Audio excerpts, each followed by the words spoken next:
The third plenary meeting of the General Assembly is called to order. This morning, we shall hear an address by His Holiness Pope Francis of the Observer State of the Holy See on the occasion of his visit to the United Nations. Your Holiness, heads of state and governments, Mr. Secretary General, Excellencies, ladies and gentlemen, it's my great honor to welcome you, Pope Francis, Bishop of Rome, to the General Assembly of the United Nations as head of the Roman Catholic Church and as a defender of the dignity of humanity and the life support systems of our planet. When you recall previously how inseparable the bond is between concern for nature, justice for the poor, commitment to society, and peace, you spoke directly to the three pillars of the United Nations and to the interdependency and interconnectedness between those three pillars. That is the message at the heart of the new and very ambitious 2030 Agenda of the Sustainable Development.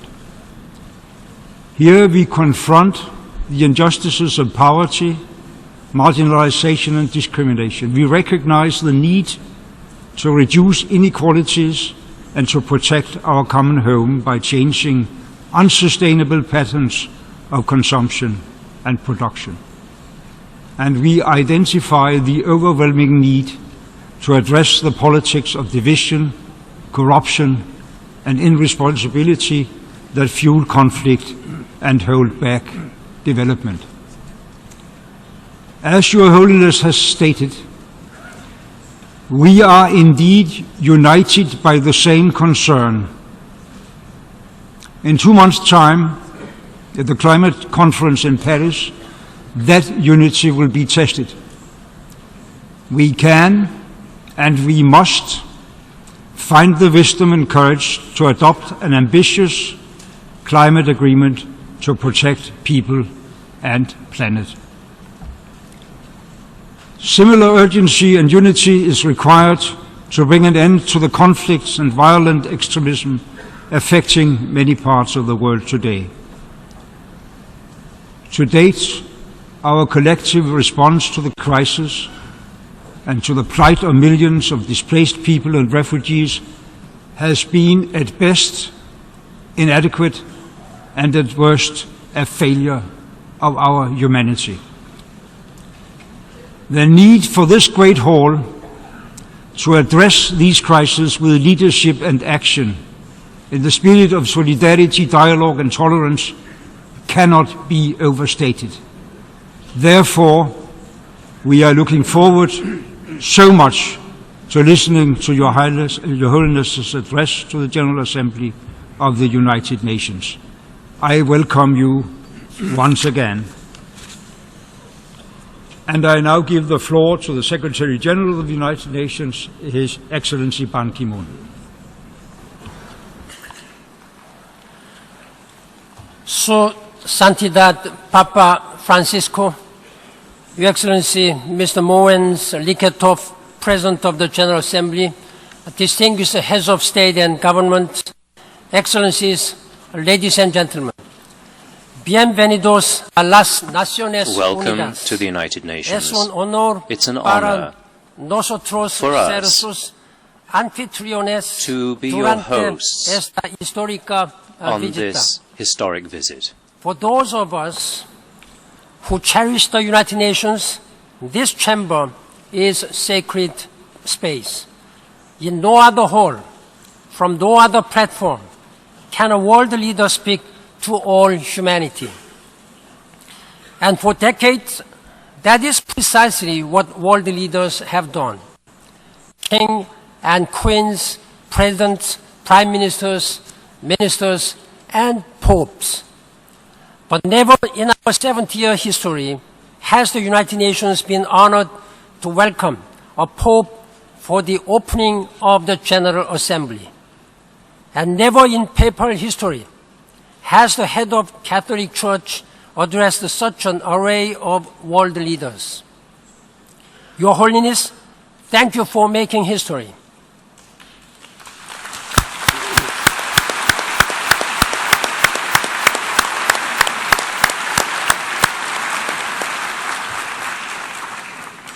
Thank you for demonstrating yet again your remarkable global stature as a man of faith for all faith. Your motto is Miserando atque eligiendo, or lowly but chosen. And you strive every day to include the excluded.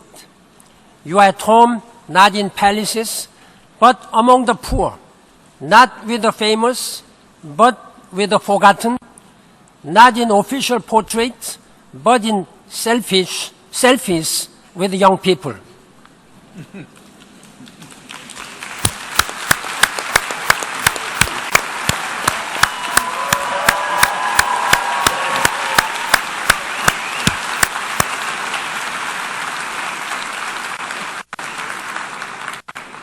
Like the United Nations, you are driven by a passion to help others.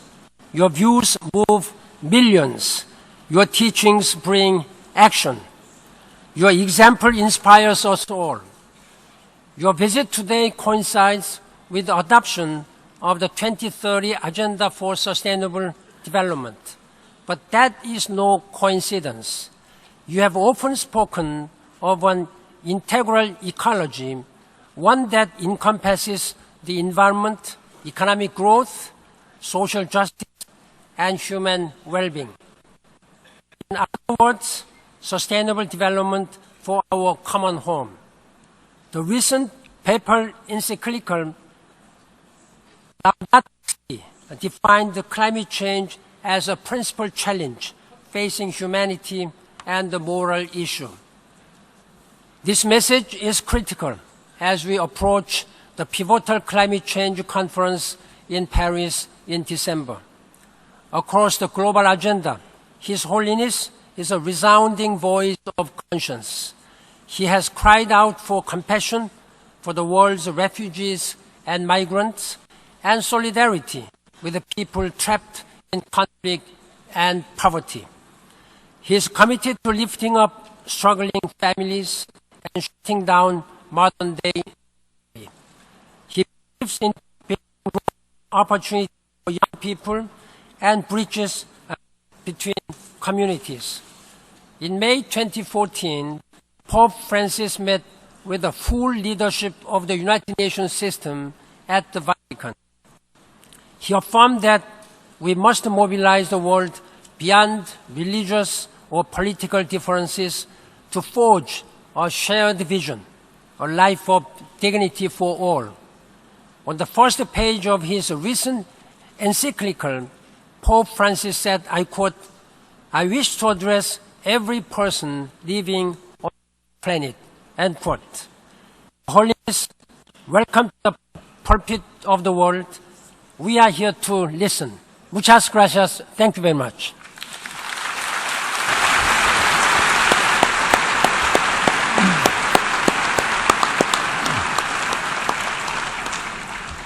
I thank the Secretary General for his statement, and on behalf of the General Assembly, I once again wholeheartedly welcome His Holiness Pope Francis to this hall, and I invite him to address the General Assembly.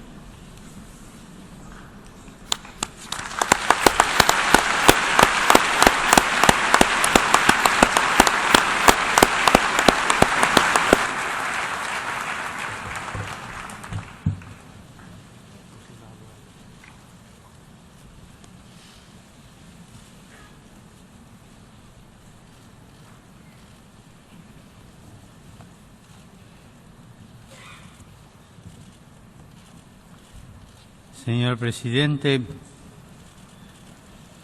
señoras, señores Buenos días.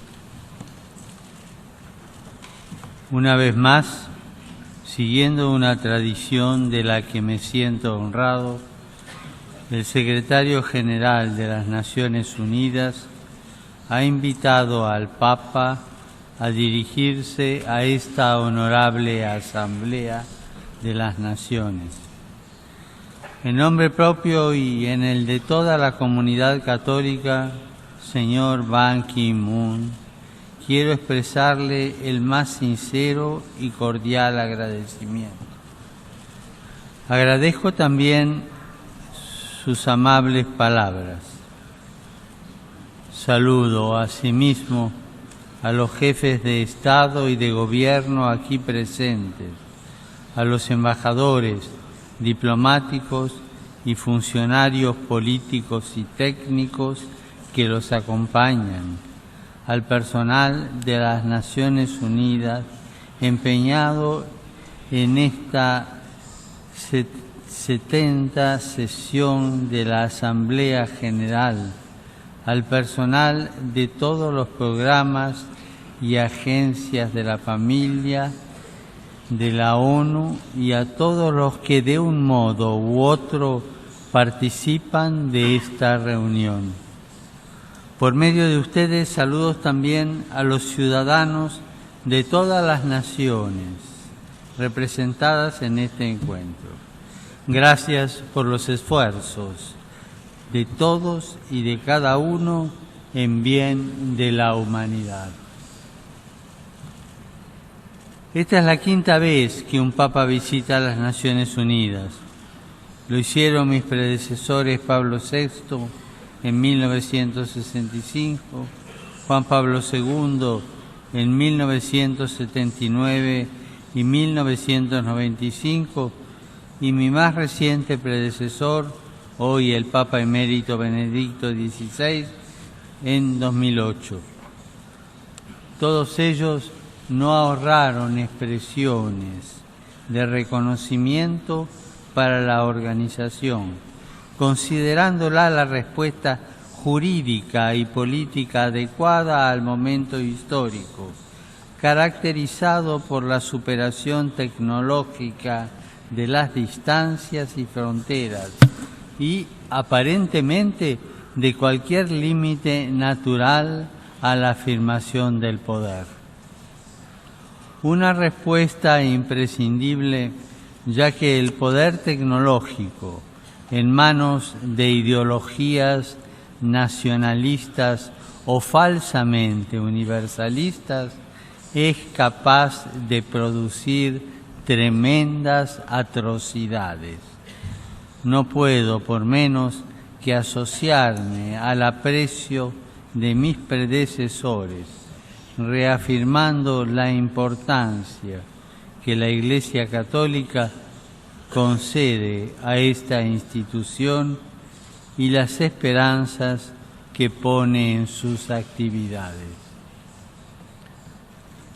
La historia de la comunidad organizada de los Estados, representada por las Naciones Unidas, que festeja en estos días sus 70 aniversarios, es una historia de importantes éxitos comunes, en un periodo de inusitada aceleración de los acontecimientos. Sin pretensión de exhaustividad, se puede mencionar la codificación y el desarrollo del derecho internacional, la construcción de la normativa internacional de derechos humanos, el perfeccionamiento del derecho humanitario, la solución de muchos conflictos y operaciones de paz y reconciliación, y tantos otros logros en todos los campos de la proyección internacional del quehacer humano. Todas estas realizaciones son luces que contrastan la oscuridad del desorden causado por las ambiciones descontroladas y los egoísmos colectivos. Es cierto que aún son muchos los graves problemas no resueltos, pero también es evidente que si hubiera faltado toda esta actividad internacional, la humanidad podría no haber sobrevivido al uso descontrolado de sus propias potencialidades. Cada uno de estos progresos políticos, jurídicos y técnicos son un camino de concreción del ideal de la fraternidad humana y un medio para su mayor realización. Rindo, pues, homenaje a todos los hombres y mujeres que han servido leal y sacrificadamente a toda la humanidad en estos 70 años. En particular, quiero recordar hoy a los que han dado su vida por la paz y la reconciliación de los pueblos, desde Dar a Mashhad hasta los muchísimos funcionarios de todos los niveles fallecidos en las misiones humanitarias de paz y reconciliación. La experiencia de estos 70 años, más allá de todo lo conseguido, muestra que la reforma y la adaptación a los tiempos siempre es necesaria, progresando hacia el objetivo último de conceder a todos los países, sin excepción, una participación y una incidencia real y equitativa en las decisiones. Esta necesidad de una mayor equidad vale especialmente para los cuerpos con efectiva capacidad ejecutiva, como es el caso del Consejo de Seguridad, los organismos financieros y los grupos o mecanismos especialmente creados para afrontar las crisis económicas. Esto ayudará a limitar todo tipo de abuso o usura, sobre todo con los países en vías de desarrollo. Los organismos financieros internacionales han de velar por el desarrollo sostenible de los países y la no sumisión asfixiante de estos a sistemas crediticios que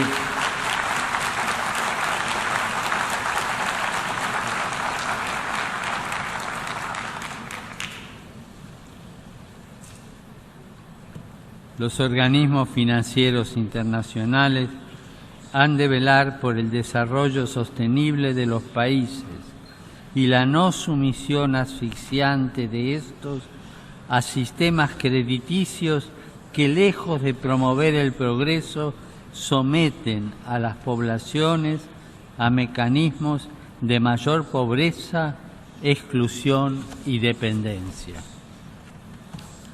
La labor de las Naciones Unidas, a partir de los postulados del preámbulo y de los primeros artículos de su Carta Constitucional, puede ser vista como el desarrollo y la promoción de la soberanía del derecho, sabiendo que la justicia es requisito indispensable para obtener el ideal de la fraternidad universal. En este contexto, cabe recordar que la limitación del poder es una idea implícita en el concepto de derecho. Dar a cada uno lo suyo, siguiendo la definición clásica de justicia, significa que ningún individuo o grupo humano se puede considerar omnipotente, autorizado a pasar por encima de la dignidad y de los derechos de las otras personas singulares o de sus agrupaciones sociales. La distribución fáctica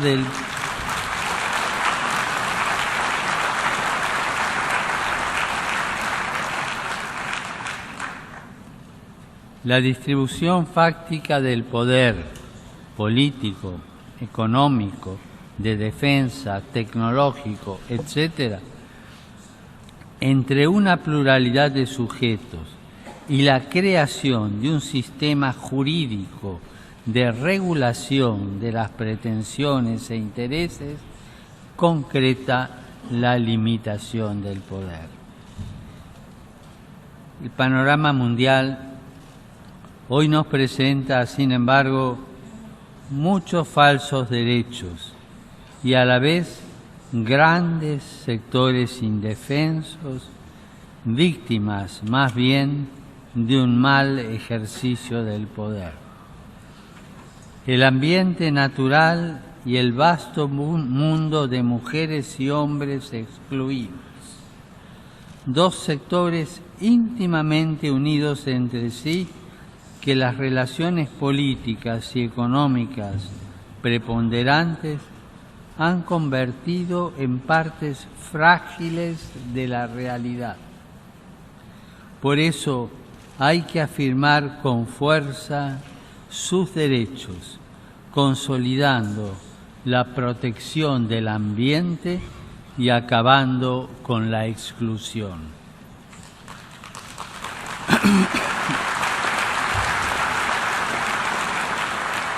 Ante todo, hay que afirmar que existe un verdadero derecho del ambiente, por un doble motivo.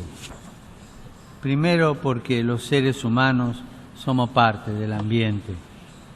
Vivimos en comunión con él, porque el mismo ambiente comporta límites éticos que la acción humana debe reconocer y respetar.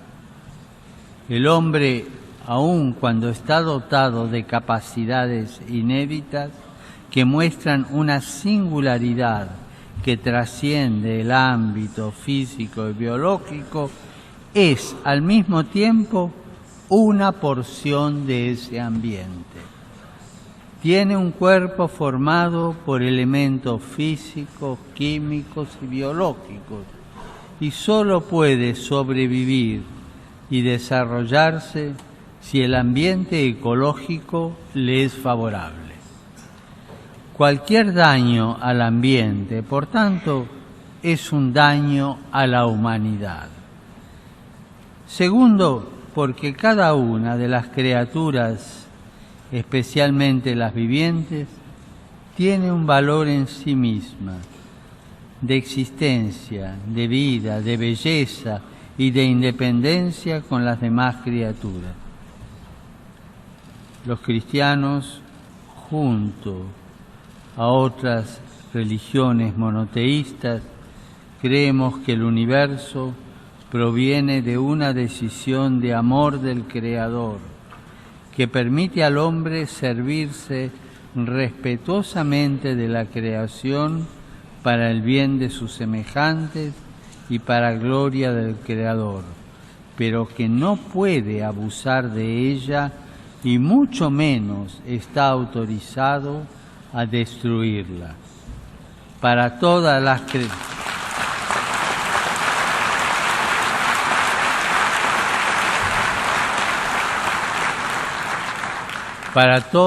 las creencias religiosas, el ambiente es un bien fundamental.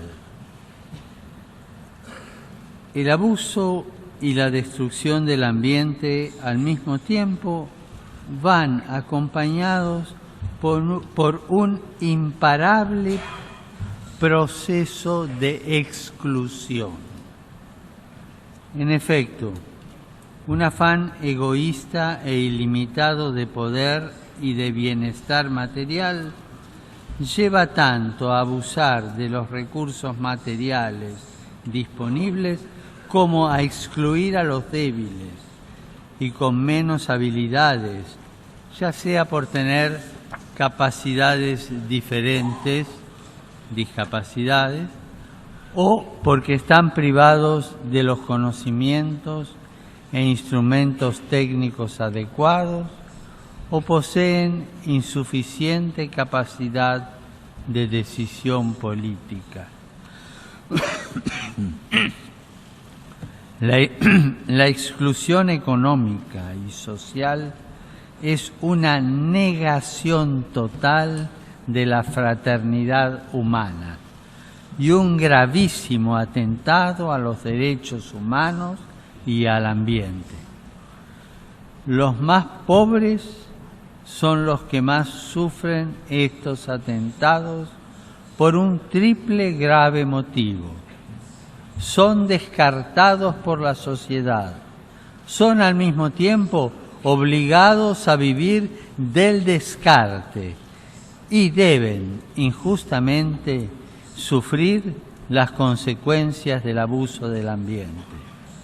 Estos fenómenos conforman la hoy tan difundida e inconscientemente consolidada cultura del descarte.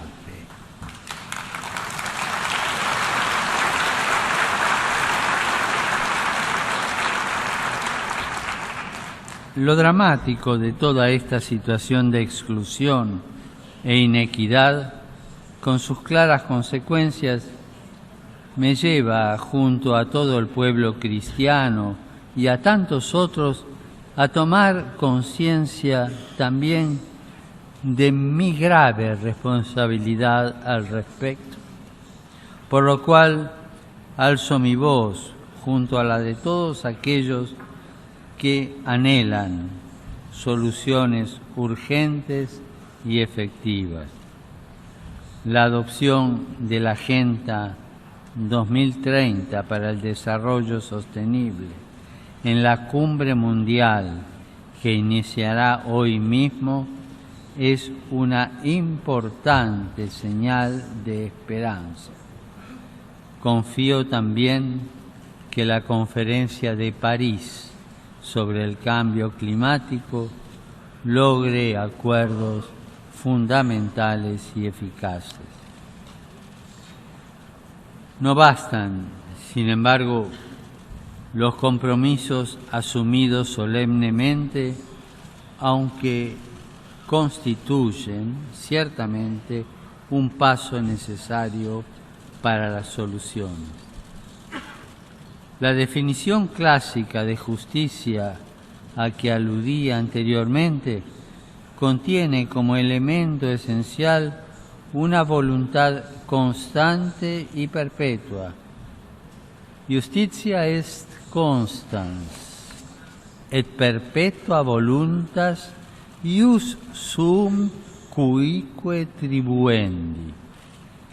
El mundo reclama de todos los gobernantes una voluntad efectiva, práctica, constante, de pasos concretos y medidas inmediatas para preservar y mejorar el ambiente natural y vencer cuanto antes el fenómeno de la exclusión social y económica, con sus tristes consecuencias de trata de seres humanos, comercio de órganos y tejidos humanos, explotación sexual de niños y niñas, trabajo esclavo, incluyendo la prostitución, tráfico de drogas y de armas, terrorismo y crimen internacional organizado.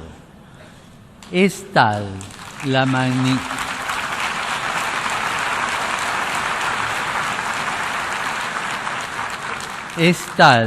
magnitud de estas situaciones y el grado de vidas inocentes que va cobrando que hemos de evitar toda tentación de caer en un nominalismo declaracionista con efecto tranquilizador en la conciencia.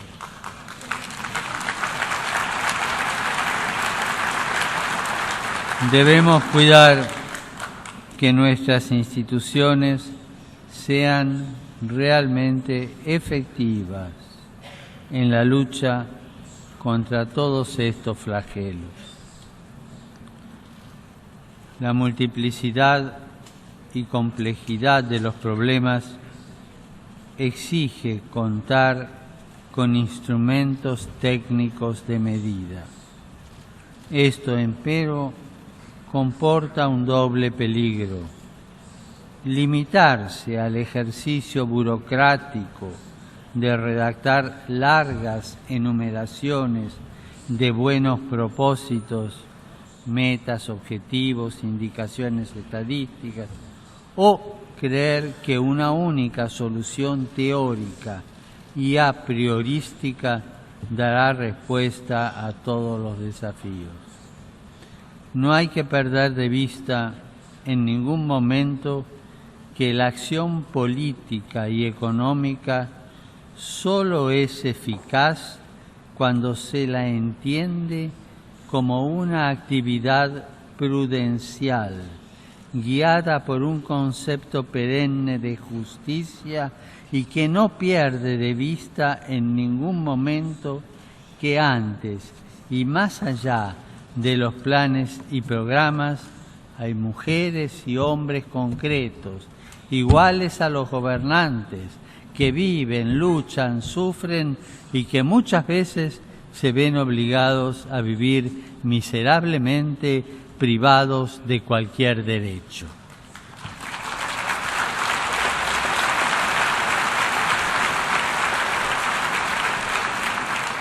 Para que estos hombres y mujeres concretos puedan escapar de la pobreza extrema, hay que permitirles ser dignos actores de su propio destino. El desarrollo humano integral y el pleno ejercicio de la dignidad humana no pueden ser impuestos. Deben ser edificados y desplegados por cada uno, por cada familia, en comunión con los demás hombres y en una justa relación con todos los círculos en los que se desarrolla la socialidad humana, amigos, comunidades, aldeas, municipios, escuelas, empresas, sindicatos, provincias, naciones. Esto supone y exige el derecho a la educación, también para las niñas, excluidas en algunas partes.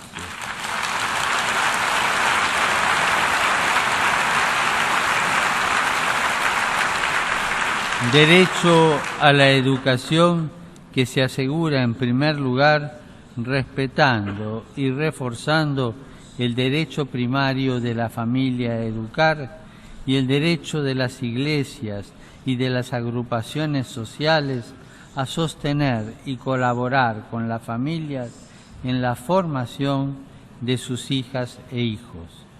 La educación, así concebida, es la base para la realización de la Agenda 2030 y para recuperar el ambiente.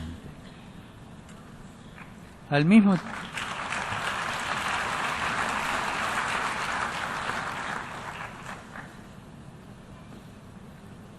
mismo tiempo, los gobernantes han de hacer todo lo posible a fin de que todos puedan tener la mínima base material y espiritual para ejercer su dignidad y para formar y mantener una familia, que es la célula primaria de cualquier desarrollo social.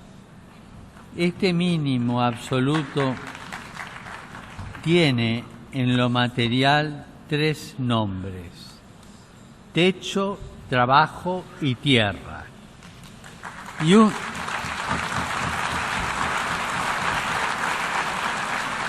un nombre en lo espiritual: libertad de espíritu, que compromete la libertad religiosa, el derecho a la educación y todos los otros derechos cívicos.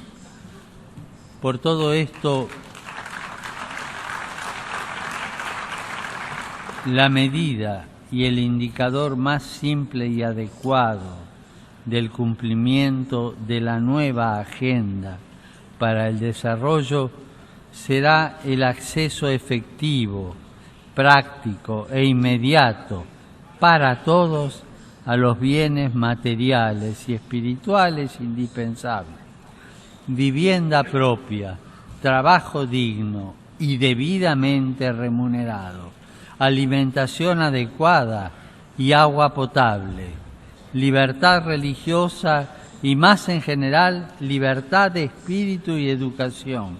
Al mismo tiempo, estos pilares del desarrollo humano integral tienen un fundamento común, que es el derecho a la vida y, más en general, lo que podríamos llamar el derecho a la existencia de la misma naturaleza humana.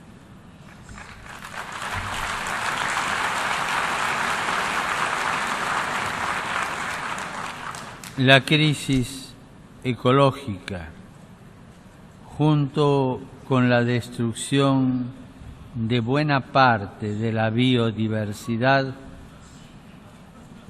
puede poner en peligro la existencia misma de la especie humana. Las nefastas consecuencias de un irresponsable desgobierno de la economía mundial, guiado solo por la ambición del lucro y del poder, deben ser un llamado a una severa reflexión sobre el hombre. El hombre no es solamente una libertad que él se crea por sí solo. El hombre no se crea a sí mismo. Es espíritu y voluntad, pero también naturaleza. La creación se ve perjudicada donde nosotros mismos somos las últimas instancias. El derroche de la creación comienza donde no reconocemos ya ninguna instancia por encima de nosotros, sino que solo nos vemos a nosotros mismos. Por eso, la defensa del ambiente y la lucha contra la exclusión exigen el reconocimiento de una ley moral inscrita en la propia naturaleza humana, que comprende la distinción natural entre hombre y mujer y el absoluto respeto de la vida en todas sus etapas y dimensiones. Sin el reconocimiento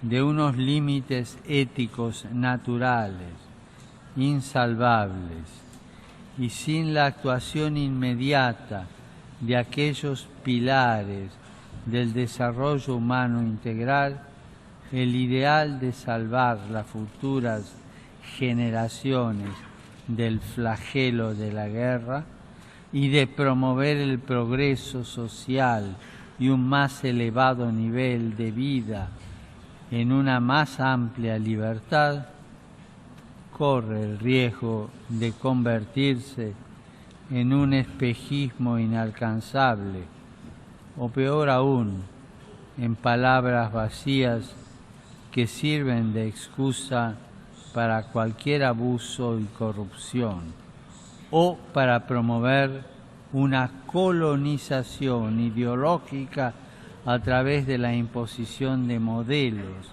y estilos de vida anómalos, extraños a la identidad de los pueblos y, en último término, irresponsables.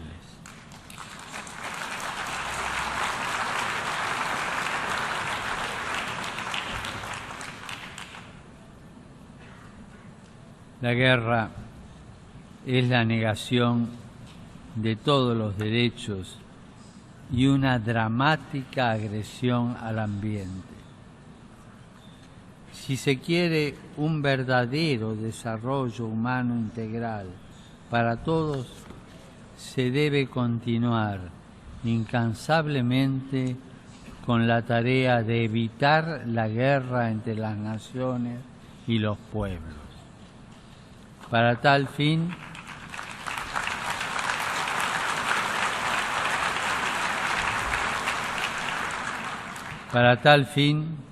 hay que asegurar el imperio incontestado del derecho y el infatigable recurso a la negociación, a los buenos oficios y al arbitraje, como propone la Carta de las Naciones Unidas, verdadera norma jurídica fundamental. La experiencia de los 70 años de existencia de las Naciones Unidas en general y en particular la experiencia de los primeros 15 años del tercer milenio muestran tanto la eficacia de la plena aplicación de las normas internacionales como la ineficacia de su incumplimiento.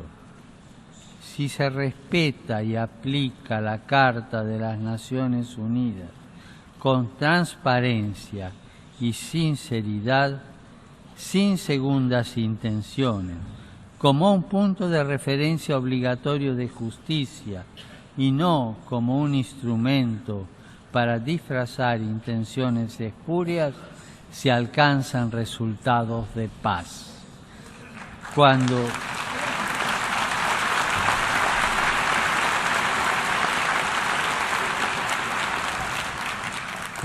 en cambio se confunde la norma con un simple instrumento para utilizar cuando resulta favorable y para eludir cuando no lo es, se abre una verdadera caja de Pandora de fuerzas incontrolables que dañan gravemente las poblaciones inermes, el ambiente cultural e incluso el ambiente biológico. El preámbulo y el primer artículo de la Carta de las Naciones Unidas indican los cimientos de la construcción jurídica internacional. La paz, la solución pacífica de las controversias y el desarrollo de relaciones de amistad entre las naciones. Contrasta fuertemente con estas afirmaciones y las niega en la práctica la tendencia siempre presente a la proliferación de las armas, especialmente las de destrucción masiva, como pueden ser las nucleares. Una ética y un derecho basados en la amenaza de destrucción mutua y posiblemente de toda la humanidad son contradictorios y constituyen un fraude a toda la construcción de las Naciones Unidas, que pasarían a ser Naciones Unidas por el miedo y la desconfianza.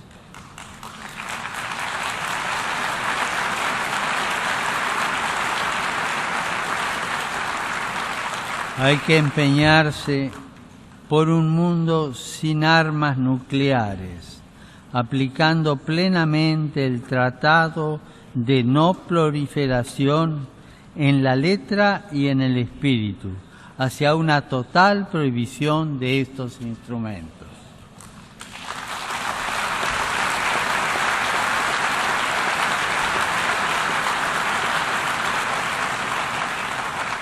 El reciente acuerdo sobre la cuestión nuclear en una región sensible de Asia y Oriente Medio es una prueba de las posibilidades de la buena voluntad política y del derecho ejercidos con sinceridad, paciencia y constancia.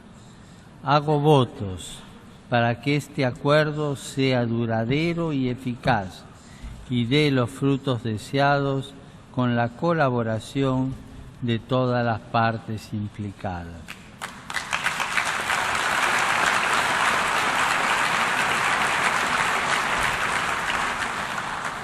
En este sentido, no faltan duras pruebas de las consecuencias negativas de las intervenciones políticas y militares no coordinadas entre los miembros de la comunidad internacional.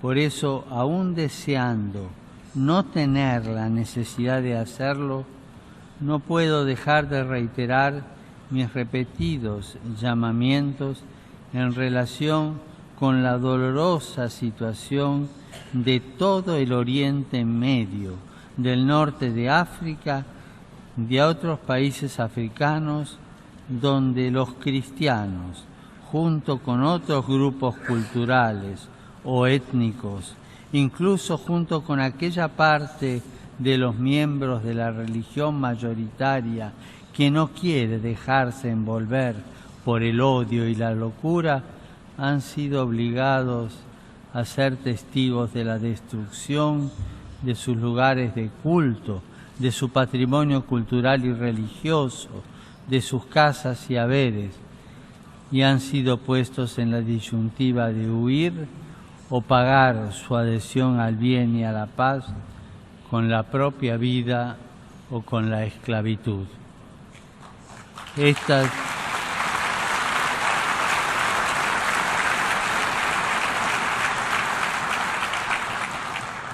realidades deben constituir un serio llamado a un examen de conciencia de los que están a cargo de la conducción de los asuntos internacionales, no solo en los casos de persecución religiosa o cultural, sino en cada situación de conflicto, como Ucrania, Siria, Irak, Libia, Sudán del Sur, en la región de los Grandes Lagos. Hay rostros concretos antes que intereses de parte, por legítimos que sean. En las guerras y conflictos hay seres humanos singulares, hermanos y hermanas nuestros, hombres y mujeres, jóvenes y ancianos, niños y niñas que lloran, sufren y mueren. Seres humanos que se convierten en material de descarte cuando la actividad consiste solo en enumerar problemas, estrategias y discusiones. Como pedía al Secretario General de las Naciones Unidas en mi carta del 9 de agosto de 2014, la más elemental comprensión de la dignidad humana obliga a la comunidad internacional, en particular a través de las normas y los mecanismos del derecho internacional, a hacer todo lo posible para detener y prevenir ulteriores violencias sistemáticas contra las minorías étnicas y religiosas y para proteger a las poblaciones inocentes.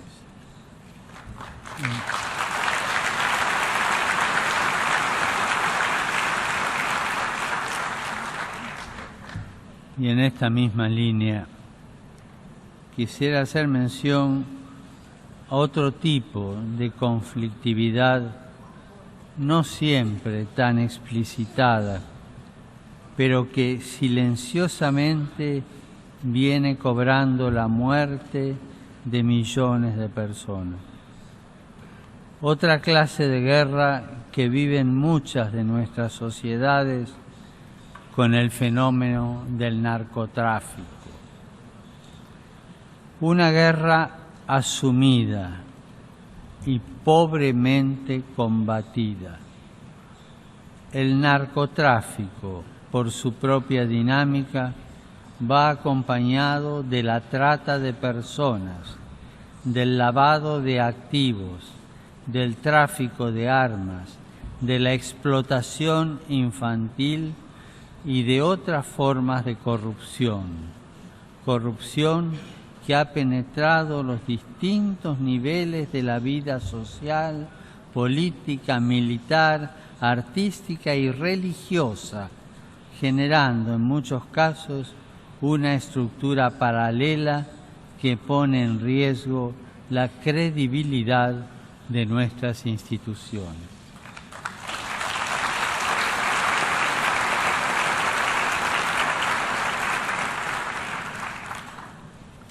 Comencé esta intervención recordando las visitas de mis predecesores.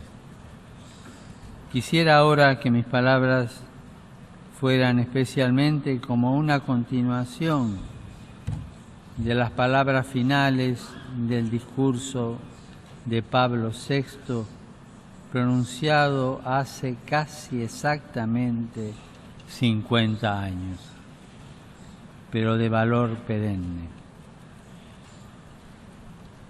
Cito: ha llegado la hora en que se impone una pausa, un momento de recogimiento, de reflexión, casi de oración. Volver a pensar en nuestro común origen, en nuestra historia, en nuestro destino común. Nunca como hoy ha sido tan necesaria la conciencia moral del hombre, porque el peligro no viene ni del progreso ni de la ciencia, que bien utilizados podrán resolver muchos de los graves problemas que afligen a la humanidad. Entre otras cosas, sin duda, la genialidad humana bien aplicada ayudará a resolver los graves desafíos de la degradación ecológica y de la exclusión. Continúo con Pablo VI.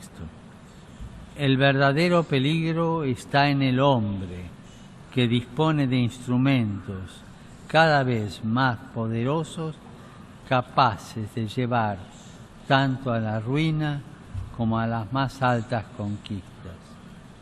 Hasta aquí Pablo VI. La casa común de todos los hombres debe continuar levantándose sobre una recta comprensión de la fraternidad universal y sobre el respeto de la sacralidad de cada vida humana, de cada hombre y de cada mujer, de los pobres, de los ancianos, de los niños, de los enfermos, de los no nacidos, de los desocupados, de los abandonados, de los que se juzgan descartables porque no se los considera más que números de una u otra estadística.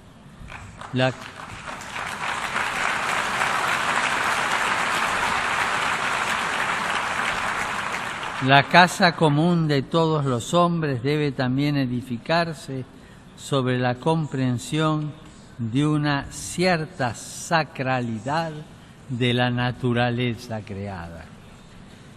Tal comprensión y respeto exigen un grado superior de sabiduría que acepte la trascendencia, la de uno mismo, que renuncia a la construcción de una élite omnipotente y comprenda que el sentido pleno de la vida singular y colectiva se da en el servicio abnegado de los demás y en el uso prudente y respetuoso de la creación para el bien común. Repitiendo las palabras de Pablo VI, el edificio de la civilización moderna debe levantarse como principios espirituales, los únicos capaces no sólo de sostenerlo, sino también de iluminarlo. El gaucho Martín Fierro, un clásico de la literatura de mi tierra natal, canta: los hermanos sean unidos, porque esa es la ley primera. Tengan unión verdadera en cualquier tiempo que sea, porque si entre ellos pelean, los devoran los de afuera.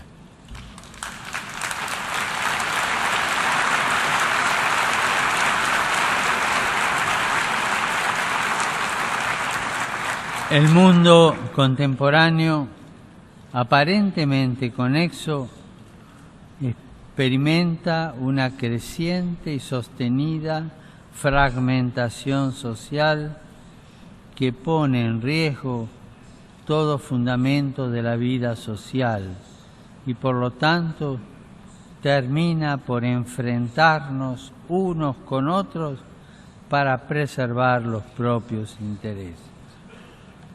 El tiempo presente nos invita a privilegiar acciones que generen dinamismos nuevos en la sociedad hasta que fructifiquen en importantes y positivos acontecimientos históricos. No podemos permitirnos postergar algunas agendas para el futuro. El futuro nos pide decisiones críticas y globales de cara a los conflictos mundiales que aumentan el número de excluidos y necesitados. La loable construcción jurídica internacional de la Organización de las Naciones Unidas y de todas sus realizaciones, perfeccionable como cualquier otra obra humana y al mismo tiempo necesaria, puede ser prenda de un futuro seguro y feliz para las generaciones futuras. Y lo será si los representantes de los estados sabrán dejar de lado intereses sectoriales e ideologías y buscar sinceramente el servicio del bien común.